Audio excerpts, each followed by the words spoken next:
If you're an online business, you do not have competitors. Instead, you have collaborators. And the quicker you distinguish the difference between those two, the more successful your business is going to be, and the better you are going to sleep at night, because you're going to worry less about competing with people that are in your niche, and you're going to think more about how together you can actually make more money, impact more people, and make some friends along the way. I've been in online business for 7 or 8 years at this point, and at first I viewed other people in my niche as a threat. I viewed them as competitors, and I've changed over the years, and I'm very, very thankful that I have, because some of the best friends I have are fellow entrepreneurs in my same niche, in both niches that I'm in, both over at Preaching Donkey in the pastor and church leadership space, and here at Lane Sebring in the online business space. In both cases, I have shifted my thinking over time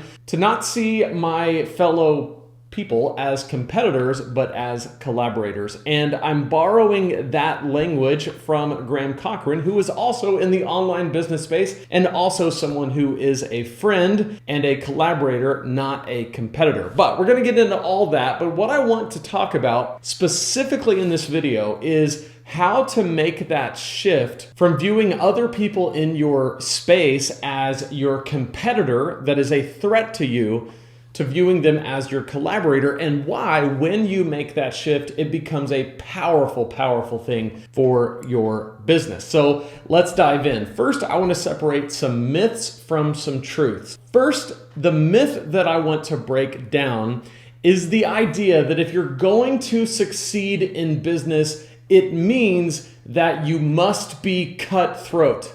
The idea is that if you don't kind of get out there and be incredibly cutthroat and intense and unrelenting in your competitiveness, that someone else will be, and you'll lose out on market share. You're not going to grow the audience you want to grow. You're not going to sell the way you want to sell. You're not going to be able to market the way you want to market. And ultimately, your competitor will win. The problem with this way of thinking is it is incredibly damaging to your psyche and to your heart. It's just one of those things that if you start your day and your week like that, thinking, I've got to be cutthroat with my competitors, they have to be put down so that I can succeed. The problem with that way of thinking, it affects you more than it affects them. It's one of those things that if that's the approach you take, it's gonna kind of show up in everything you do. And the reason why is because it is a scarcity mentality instead of an abundance mentality. What's a scarcity mindset or scarcity mentality? Well, scarcity mentality is it's a fixed pie. There's only so much. It's a zero-sum game. And if I don't win, then someone else is going to. And if I don't make them lose, then I can't win. That's scarcity. Abundance is very different. Abundance takes the approach that there's enough room for all of us to win. There's enough people to go around. There's enough audience to go around. There's enough market share to go around that if we get too close, we'll just create more space in the market because there is so much to go around. And when you have an abundance mindset, it doesn't only show up in how you relate to competitors within your space, but it also shows up in how you treat your customers, how you treat your clients, how you interact with your audience. If you have an abundance mindset, then you are far more generous with your content, with your knowledge, with your time. And what happens is that begins to come back to you in the way of rapport and people knowing you and liking you and trusting you. And they can see that you don't have this limited scarcity, like trying to push everybody out so that you can raise up, but you have an abundance mindset where you are confident and you know that there's room for everyone at the table. That is what you want. And so if you have the idea, the myth that you have to be cutthroat, it really, really reeks of scarcity and is a turnoff ultimately to your clients and customers and is detrimental to your own soul. Myth number 2 is that it's a fixed pie, right? This is kind of similar to myth number 1, right? I got to be cutthroat because it's a fixed pie. It's a zero-sum game. There's only so many winners and so many losers, and if I'm going to be in the winning category, then I have to be cutthroat. That means that the people in my niche that are doing similar things to similar audience, trying to reach a similar audience, those people are my enemy. And because it's a fixed pie, I've got to get mine. Again, this goes back to scarcity thinking, not abundance. I want you to think not in terms of a fixed pie, but why don't we just create a bigger pie? Why don't you get into a market and interrupt it and create a whole new pie? There's just a whole lot of pie to go around, probably more pie than anybody should be eating. But the point is, you and I have so much money to make, people to impact, lives to change, content that is going to be life-changing, products that are going to be life-changing, and we are going to win, all of us. It's not a fixed pie. It is a very, very big pie. Again, abundance. Myth number 3, and this is one of my least favorite of all these myths. It is the myth that someone is going to steal your idea. Let me just tell you, they are not. No one is going to steal your idea. You know how I know? Because execution is what matters. Actually doing the idea is what matters. And so few people actually take action. I have no fear of people stealing my ideas because I know that 9.99 times out of 10, people just aren't going to take action. Ideas are trash. Execution is everything. You can have 1,000 ideas and never execute on them and never make a dollar and never impact anybody's life. No one is going to steal your ideas. Share them freely, share them wide, experiment with them. Be open with your ideas because you will win if you just execute on the ideas that you have. Don't worry about somebody stealing your idea, writing your book, making your product, starting your business. They're not going to. The way to win in that scenario is to just do it because they probably won't. And those 3 myths are the things that keep people in this kind of walled off, I've got to be competitive and I've got to win. Now, each myth has a corresponding truth. So that first myth that I talked about was that you have to be cutthroat. And really, the truth on the other side of that myth is that you want to not be cutthroat. You actually want to be helpful. And being helpful is actually what's going to build rapport, not just with your audience, but with fellow people in your space.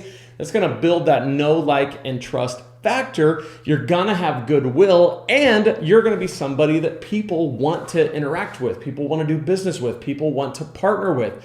Be helpful. In my space over at Preaching Donkey, I have collaborated with many people in my space. There's one guy, his name is Brandon Kelly, great friend of mine. He has a website called Rookie Preacher, and he has a website called Preach and Lead. Those 2 websites, and especially Rookie Preacher, because that was his first one, is a direct competitor to Preaching Donkey. I'm talking the exact same type of content aimed at the exact same type of people. Preachers who want to communicate better and are looking for content to help them write better sermons and preach better sermons. That's what he does, and it's what I do. And guess what? He's not threatened by me, and I'm not threatened by him. We're great friends. We've collaborated on stuff. I brought him in to help me do a membership site for about a year where he was a contributor on the site. We help each other out with launches. We share ideas all the time. And what has happened is he has a more fulfilling experience in his business, and I have a more fulfilling experience in my business because we're in it together. Even though he's trying to grow his business and I'm trying to grow mine, and both of us are aiming at the same people. But we both understand that the pie is big enough, and we both have an abundance mindset. And so what happens is we both win because we're both helpful. Another example within this space, the online business space, a really good friend of mine, his name's Brad Long. You can find him here on YouTube. You can also find Brandon Kelly over here on YouTube. But Brad and I are in the same niche, working with and helping people start and grow online businesses. And we're great friends. We talk a lot. We share ideas. We talk about promotional ideas. Hey, that was a really nice lead magnet you made. Can I get the template for that? Sure, absolutely. What products are you working on? We actually are helpful with each other. Again, because both of us in both of these situations have an abundance mindset, not scarcity, not walled off. And what happens is I get to do business with my friends. I get to actually have friends in this space, because I'll fill you in on a little secret. If you're not full-time in online business yet, you will realize this very soon. It's lonely out here. Like, there's no one to hang out with. I'm very fortunate that I've got a really good network of friends. I've got a big family. My wife is here during the day. All of that stuff is very, very cool, and I'm very thankful for it. But I don't have coworkers, right? And I actually kind of like that. But I don't have the kind of water cooler conversations, hanging out with people. And so what happens is you can kind of get lonely in this type of business, in this niche. So in those situations, I've just listed 2 people that understand my world of online business and what I'm trying to do extraordinarily well, like intimately, because they're also in it. So rather than seeing them as a threat or as a competitor that I must crush, I see them as friends and collaborators, and it's just better that way. So myth number 1 is a bust, and it's busted by that truth to be helpful instead, and that will give you goodwill. Now, the second myth was that it is a fixed pie, and the truth is the pie is always getting bigger. There's plenty of room for the pie to get bigger. And if you're creative, you can actually make a whole new pie and just create a new space. But the pie is not fixed. There's always more people to serve. There's always more money to make. There's always more content you can create, and you can be creative, and that will, over time, if you do the right actions, come back and serve you well in your business. The pie is not fixed. And then finally, that third myth, someone might steal your idea. The truth is, and I already talked about this, no one's going to steal your idea. Literally, no one is going to steal your idea. Execution is what matters. They're not going to execute. If you just do it, that will put you ahead of everybody about 95% of the time if you just execute on the idea. Don't worry about guarding it. Worry about executing on it, and you will be fine.